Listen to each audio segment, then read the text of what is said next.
স্বাগত বন্ধুরা। আমি আজকের একটা মোটামুটি আপনাদেরও বোধহয় জানা আছে সেরকমই রেসিপি নিয়ে এসেছি। রেসিপিটার নাম হচ্ছে আচারি মুরগি।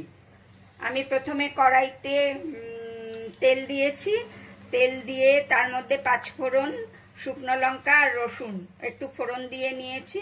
এটা একটু ভাজা ভাজা হলে আমি এর মধ্যে দুটো বড় বড় পেঁয়াজ কেটে রেখেছি, সেই পেঁয়াজটা দিয়ে ভাজবো।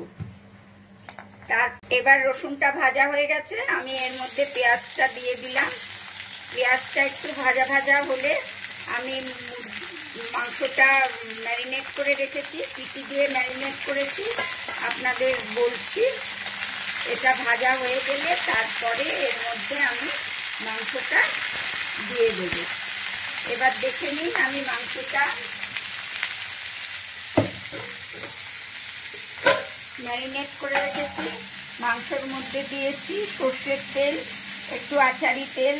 আচারের তেল না থাকলেও কোনো অসুবিধে নেই, আপনারা দুটো কাঁচা আম নিয়ে নেবেন। আমার কাছে আম নেই বলেই আমি আচারের তেল দিয়ে করছি।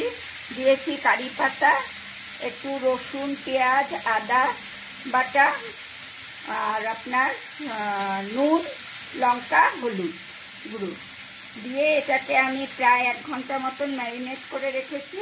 আমার পেঁয়াজটা একটু ভাজা ভাজা লালচে লালচে হয়ে এলে আমি এই মাংসটা ওর মধ্যে ঢেলে দিয়ে ভালো করে কষিয়ে নেব। কষানো হয়ে যাওয়ার পরে আবার আমি ফিরে আসছি।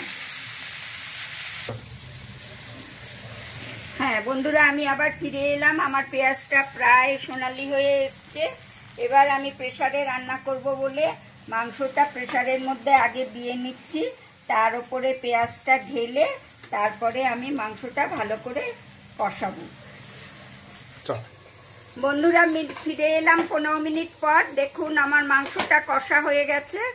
এরকম অবস্থায় আমি এখন এর মধ্যে জল ঢেলে দেবো। আর একটা ইম্পর্টেন্ট কথা হচ্ছে, এই মাংসটা রান্না করতে কিন্তু কারি পাতা আর আম লাগবেই অবশ্যই, তা নাহলে কিন্তু ওই আচারের গন্ধটা আসবে না। আমি জল ঢেলে দিলাম। যে যেরকম ঝোল খাবেন সেই অনুযায়ী জল দেবেন। এটা একটু মাখা মাখা হলেই ভালো লাগে। আমি আমাদের পরিমাণ মতনই 1.5 কাপ মতন দিয়েছি,